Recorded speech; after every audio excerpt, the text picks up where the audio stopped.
We have roughly 20 acres on the house side and this side. On that side here, we've about 14, 15 acres, and on the other side, about 4 acres.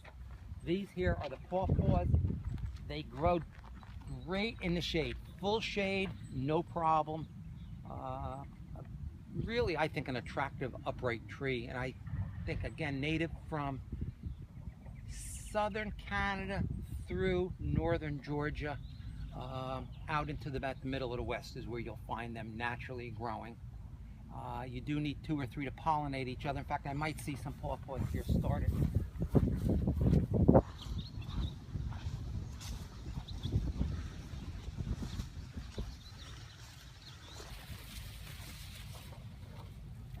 Again, they'll get to be about a pound. Each one of those will be about a pound? Yeah.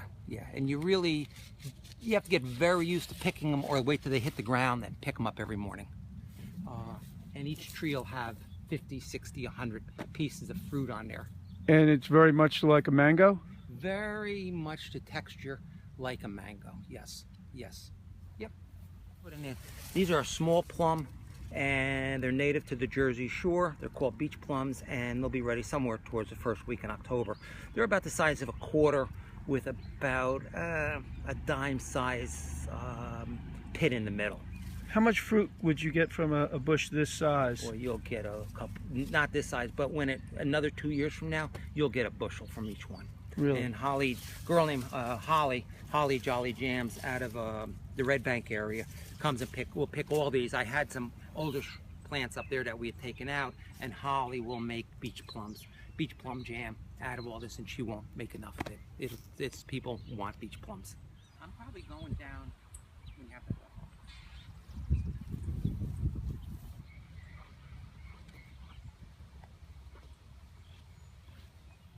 These are locust poles that we pulled right from the woods, right from our farm here.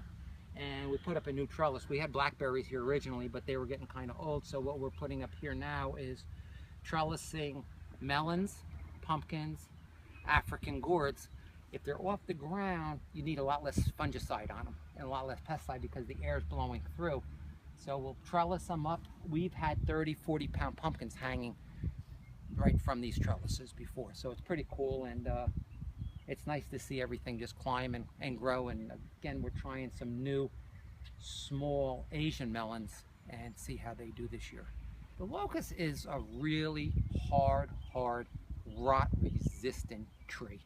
The only thing maybe better in New Jersey would be Osage orange, which we have some around out here too. The Indians, and actually I have some guys that still make the bow and arrows, come by and they'll take some of the Osage orange down, and that's even harder, but it's harder to find. But the locust will last about, with no pesticides on it, no chemical treatment, probably every bit of 40 years in the ground.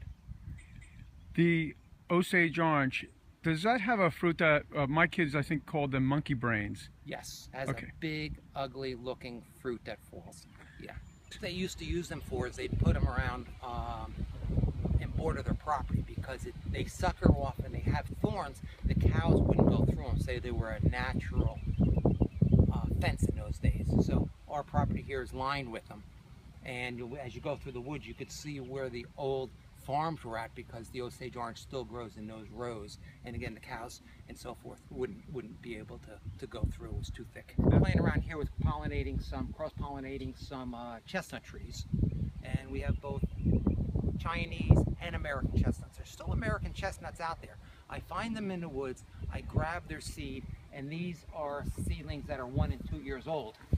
And we're going to, hopefully through the National Chestnut Foundation, or through somebody like me, somebody will find a tree that is resistant to the chestnut blight that has killed them across the country years, I guess in about the 1940s, 1950s. The wood is beautiful. And these leaves are a little burnt up. We had them in a greenhouse growing, and we brought them out here in the sun. It was a little hot the first couple days, so they burnt up, but there's nothing wrong with them. And take a look over here, you'll see one of the chestnuts. Let's take a walk over here. We can take a look at this tree. This here is a chestnut tree that I actually took the seed from Colt's Neck off of 537, and it's probably 15 years old. It's thriving. It will produce a tremendous amount of nuts this year. and we just battle between us and the squirrels. And we have 3 or 4 that are this size now. It's a beautiful tree. It is magnificent. Do you prune it in any certain way? I don't touch it. You should put these trees where you don't have to prune them too much, because I don't want the wound for the insect that causes the disease to enter any of those wounds, so I try not to prune them. But there's a little bit of a foul smell from the catkins, the seed pods that are on there, but it will be loaded this year. And when you need 2 or 3 chestnuts within a half-a-mile area for pollination. They have to pollinate themselves, so we're getting plenty here now, so we don't have a pollination problem. And this looks like another chestnut? That's another chestnut, a little different variety. And again, we'll take these fruits, catch them, put them in over the greenhouse over the winter time, and keep on propagating them or growing them until hopefully we have something that's disease resistant. Or I've had them live up until about 15 or 20 years, and then they seem to peter out on us. So we'll keep on playing around, and other people are doing it, of course, throughout the world, trying to do it. This over here is Amelanchier. This is native to Delaware, parts of the, also called serviceberry. Beautiful, tasty, looks like a blueberry when it gets bigger. And they call it serviceberry because they knew when it started to grow or come out of dormancy, the people that would die, the rumor goes that the ground was no longer frozen and people would be able to be buried from over the winter.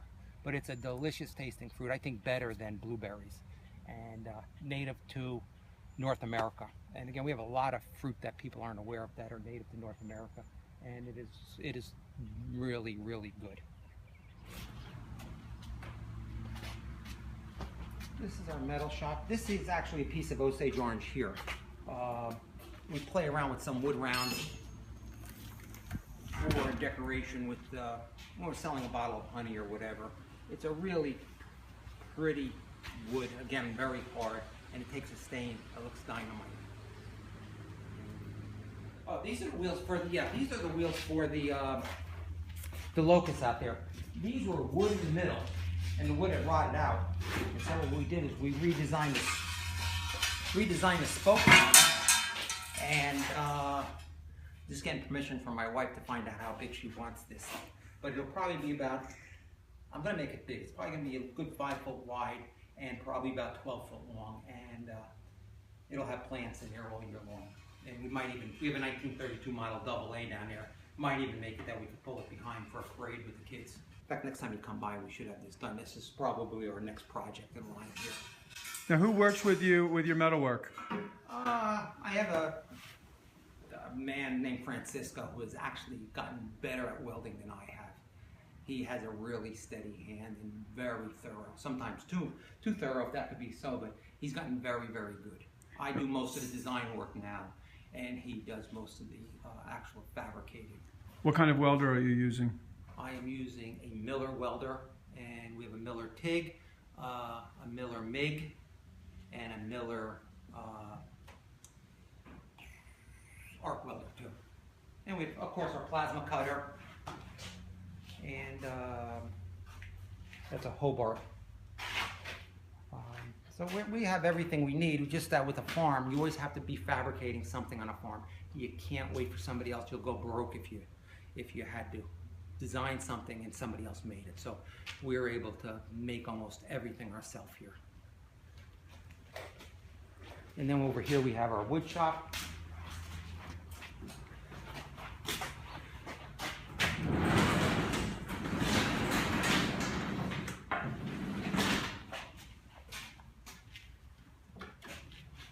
Here we have our wood shop with some new hives there.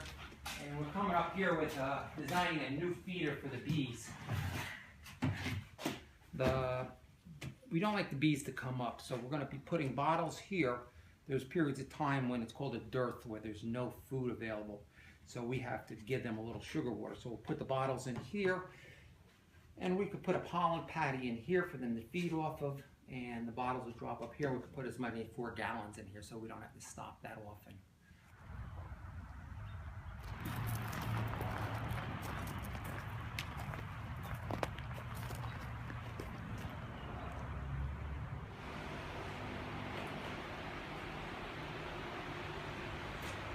Did you build this, Drew?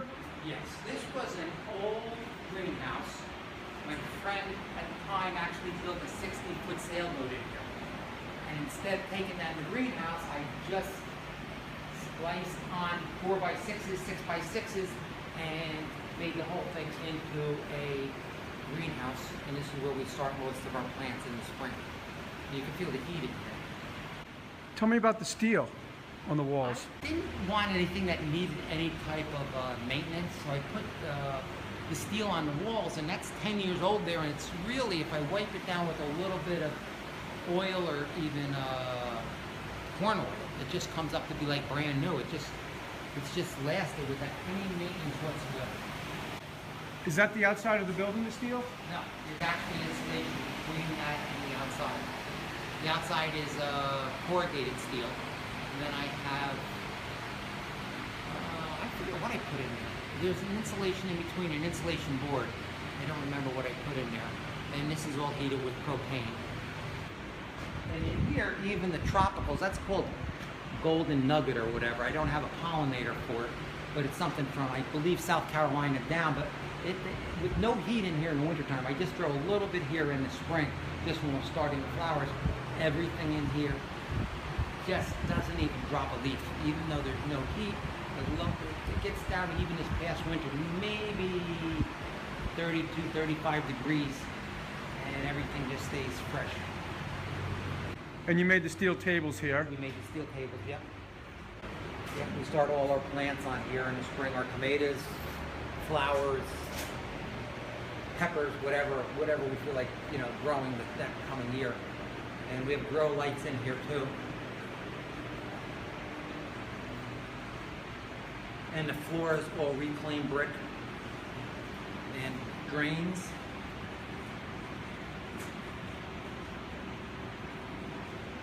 Then we have a little potting area over here. This is our little potting shed. And here we cross-pollinate our own pumpkins and collect the pumpkins from the field. We have seeds from here back to 2008, 2007, and in our field over across the street here, which you didn't see, we'll have some really cool pumpkins. Almost black, yellow, of course orange, blue, big ones, small ones, some from Mexico, some from Japan. Pumpkins, I believe, originated in the Mexico area, South America, but when they pollinate each other, you get some really freaky looking fruit, and it's cool.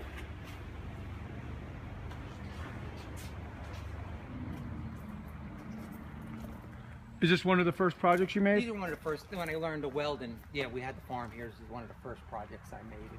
Even though we did paint it, the paint held up good. I used an automotive paint on it, and it did hold up relatively well for probably being close to 9 or 10 years old now. I noticed those trees are tied down. I didn't want to take them out.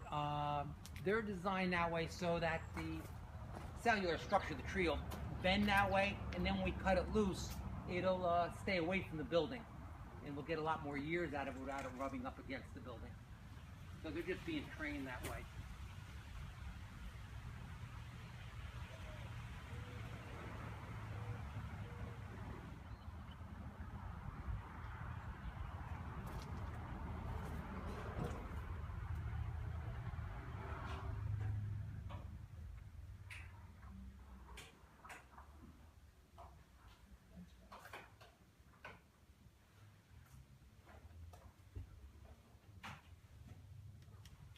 This is something else. What's this?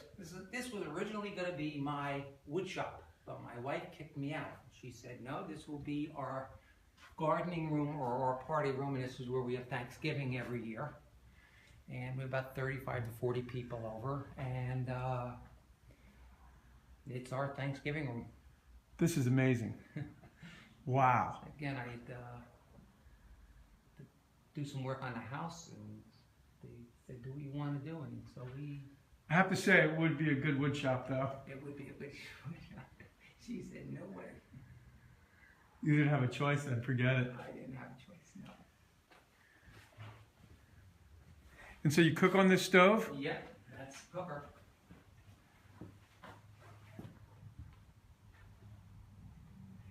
And you have, what do you have, a few parties other than Thanksgiving? Boy, as kids get older now, it's not as often, but this is all locusts from the area too. This table Look here. at that. Yeah. That is solid. Yeah. And those are working drawers? Yeah, that's just crudely made. Yeah, they work. That's great. Yeah. Yeah. I love the fixtures. Thank you. That's my wife. She either we design it or she sees them at the garage sales or at one of the shows. And then we collect antiques as we go along. This door goes right out to the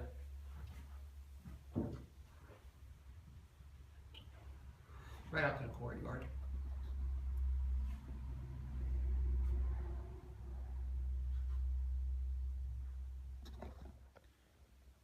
What's on the floor?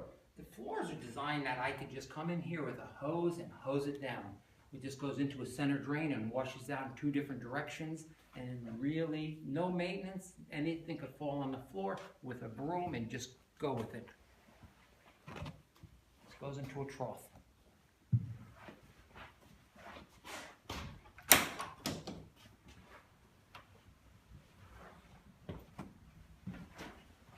Here. Try to keep the same style going. My wife wanted this is great. old reclaimed brick, old sink.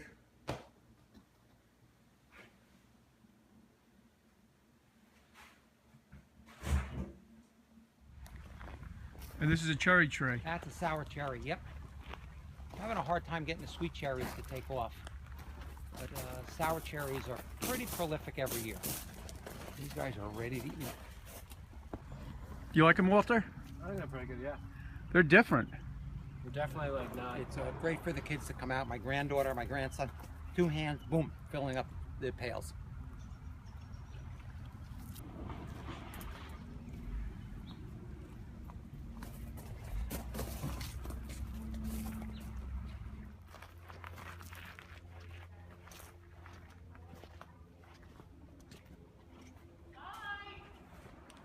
There is my boss. My boss of 40 years. That's Patty. right. Hi, nice to see you again, Patty. Nice to see you again. How are you? What a great place. Oh, thank you. Oh, I love your room. That should be his workshop. Nice to see you again. Nice to How are see you. I'm good. This is my son, Oh, Walter. hi. Nice to meet you. So all of this honey is from your hives? From our hives, then I have another partner up North Jersey who has another 300 to 500 hives that I partner with because we can't produce enough. It's hard in New Jersey to produce enough honey because we have a lot of blacktop, we have malls, we have manicured lawns. But it takes us 1 year in New Jersey to do. In Vermont, North Carolina, South Dakota, they'll do in 2 or 3 weeks. So we do in 1 year, they'll do in 2 or 3 weeks. So we fight for our honey in New Jersey.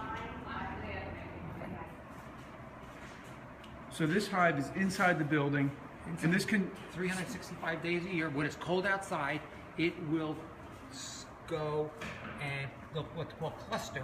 They won't go outside, just like it was out. If the outside is cold, even though it's warmer in here, they'll act as if it's cold outside in there. There won't be any activity.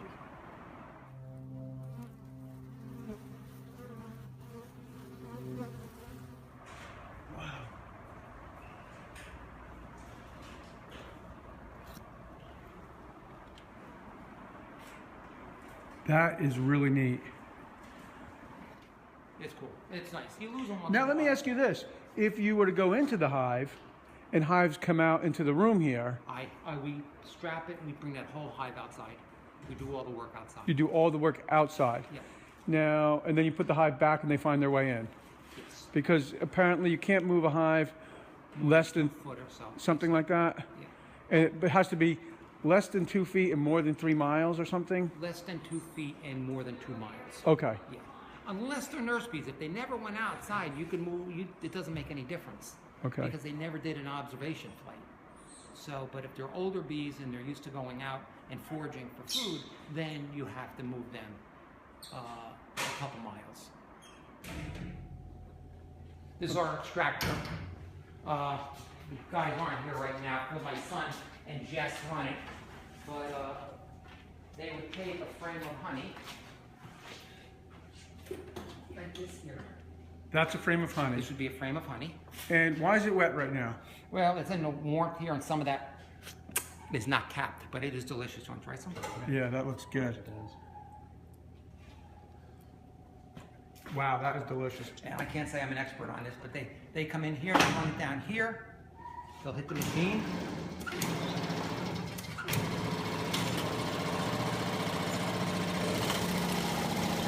And that's decapping it. The wax is falling down below. Drops in here, and then it'll go across here. We would pick it up, we would bring it in here, and then we would put it